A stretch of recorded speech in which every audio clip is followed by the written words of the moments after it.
Hello guys, welcome to my channel let's speak Angrezi. तो आज आप टाइटल से समझ ही गए होंगे कि आज हम क्या पढ़ने वाले हैं। जी हाँ, ये बहुत ही इम्पोर्टेंट चैप्टर होता है इंग्लिश में।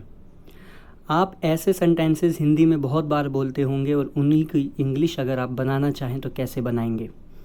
काश वाले सेंटेंसेस यानी कि आई विश वाले सेंटेंसेस। जैसे आप कहते हैं कि काश मेरे पास दोस्त होते, काश मेरे पास कार होती, काश उसके पास पैसे होते। ऐसे सेंटेंसेस आप इंग्लिश में कैसे बना पाएंगे, क्या रूल्स होते हैं। याद रखिएगा, इंग्लिश में दो ही तरीके होते हैं, एक होता है फैक्ट, एक होता है कॉन्सेप्ट। आपको कॉन्सेप्ट और फैक्ट दोनों समझने पड़ेंगे इंग्लिश में, इसलिए इंग्लिश में तुक्का आप नहीं मार सकते। तो आइए देखते हैं ऐसे काश वाले सेंटेंसेस इंग्लिश में कैसे बनाए जाते हैं। देखिए, आपके सामने ये 4 मैंने सेंटेंसेस लिखे हैं। काश उसके पास कार हो, काश मेरे पास पैसे हों।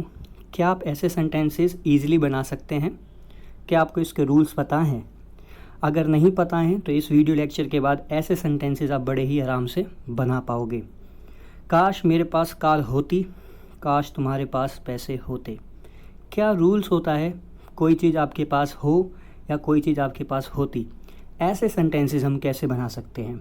आइए इन्हीं सेंटेंसेस को समझते हैं कि ऐसे सेंटेंसेस हम कैसे बना पाएंगे। देखिए, सबसे पहले लिखा है मेरे पास हो, यानी कि मान लीजिए आप कहना चाहते हो काश मेरे पास पैसे हों, तो आप इसमें क्या यूज़ करेंगे। देखिए लिखा है सबसे पहले वही आई विश, काश के लिए यही यूज़ होता है आई विश, यानी कि विश काश के लिए यूज़ किया जाता है। अगर आपका सब्जेक्ट आई है, वी है, यू है, दे है, तो हम हैव का यूज़ करेंगे। ये आपने पढ़ा हुआ है कि सब्जेक्ट किसे कहते हैं और सब्जेक्टिव प्रोनाउन क्या होते हैं। इससे पहले मैं अपने एक वीडियो लेक्चर में इसको बता चुका हूँ। तो अगर आप कहना चाहते हैं कोई चीज़ आपके पास हो, तो आप हैव का यूज़ करेंगे। अगर आपका सब्जेक्ट आई है, वी है, यू है, दे है, तब आप हैव का यूज़ करेंगे। अगर आपका सब्जेक्ट ही, शी, इट या कोई भी नाम है, तब आप हैज़ का प्रयोग करेंगे। जैसे मेरे को कहना हो काश उसके पास कार हो, काश उसके पास कार हो। अगर वो इंसान मेल है तो हम ही का यूज़ करेंगे, अगर फीमेल है तो शी का यूज़ करेंगे। ऐसे ही मैंने ही, शी, इट के साथ आपको बताया है कि हम हैज़ का यूज़ करेंगे। काश उसके पास कार हो, I wish he has a car. काश तुम्हारे पास पैसे हों, आई विश यू हैव मनी। देखिए, कोई चीज़ आपके पास हो, इसका मतलब ये है कि वो काम ख़त्म नहीं हुआ है, पास्ट का नहीं है, बीते गए समय का नहीं है। जैसे अगर कोई आपसे बोले कि काश तुम्हारे पास पेन हो, इसका मतलब बात ख़त्म नहीं हुई है, तुम देखोगे कि आपके पास पेन है या नहीं। अगर आपसे कोई बोले काश तुम्हारे पास किताब हो, इसका मतलब वो काम पूरा नहीं हुआ है, अभी भी आप देखोगे कि वो काम यानी कि वो बुक आपके पास है या नहीं। इसी हिसाब से काश मेरे पास हो, काश हमारे पास हो, काश तुम्हारे पास हो, काश उनके पास हो, यानी आई, वी, यू, दे के साथ जब भी आप ऐसे कोई भी वर्ड का यूज़ करोगे, ऐसा कोई भी सेंटेंस बनाओगे, तब आपको हैव का प्रयोग करना है। लेकिन जब आपका सब्जेक्ट सिंगुलर हो, ही, शी, इट या कोई भी एक नाम हो, तब आप हैज़ का प्रयोग करोगे। आइए देखते हैं आगे क्या आपको करना है।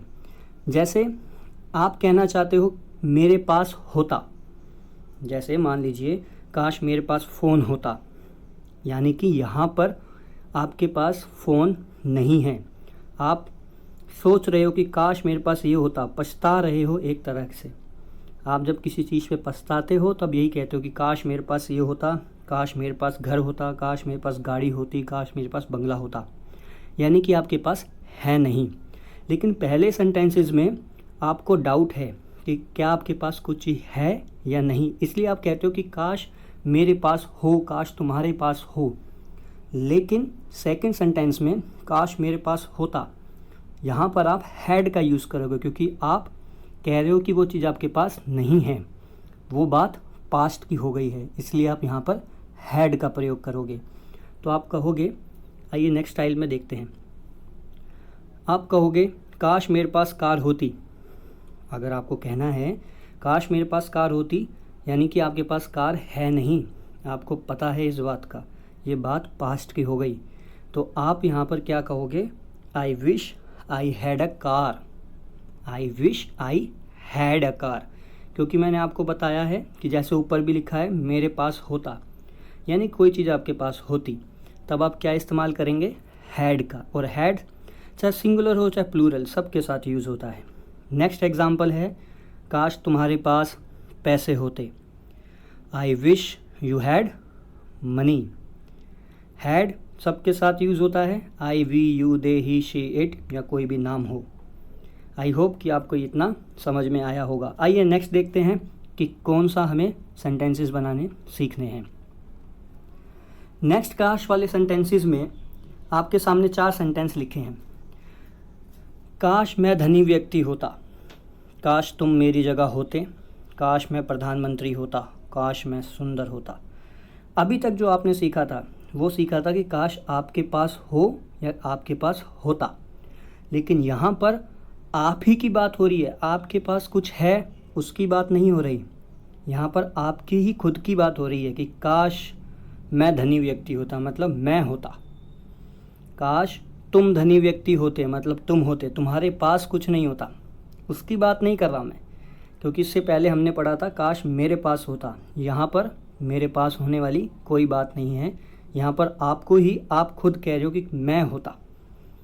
आइए देखते हैं कि ये सेंटेंसेस कैसे बनाए जाते हैं। काश मैं होता, आई विश यानी कि काश। I wish I were a rich man. I wish I were a rich man. याद रखिए, आई वी यू दे हो, ही शी इट हो या कोई भी नाम हो, मैं होता या तुम होते या वे होते या हम होते, इस कंडीशन में हमेशा वर का यूज़ किया जाता है। याद रखिएगा, आई के साथ वॉस का यूज़ किया जाता है, लेकिन काश वाले वाक्यों में I we you they he she it सब के साथ वर का यूज़ किया जाता है। काश मैं धनी व्यक्ति होता, I wish I were a rich man. काश तुम मेरी जगह होते, इस सेंटेंस को ध्यान से सुनिएगा।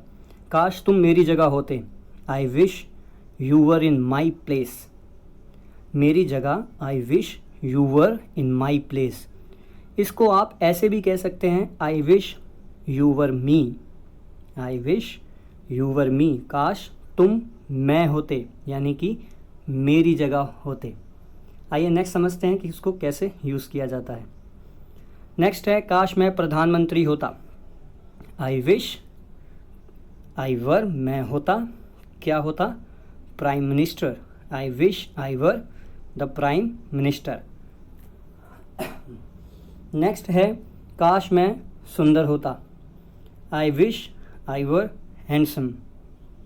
आई विश काश मैं आई वर होता हैंडसम, यानी कि सुंदर। Thank you so much guys. ये था आज का वीडियो लेक्चर जिसमें हमने आपको काश वाले सेंटेंसेस पढ़ाए। कल इसका पार्ट 2 आपके सामने मैं लेकर आऊँगा। अगर आपने मेरा चैनल अभी तक सब्सक्राइब नहीं किया है तो प्लीज़ सब्सक्राइब कर दीजिए, ताकि मैं और अच्छे अच्छे वीडियो आपके लिए लेकर आऊँ और इससे मुझे और भी मोटिवेशन मिलता है। Thank you so much guys, thank you so much for watching.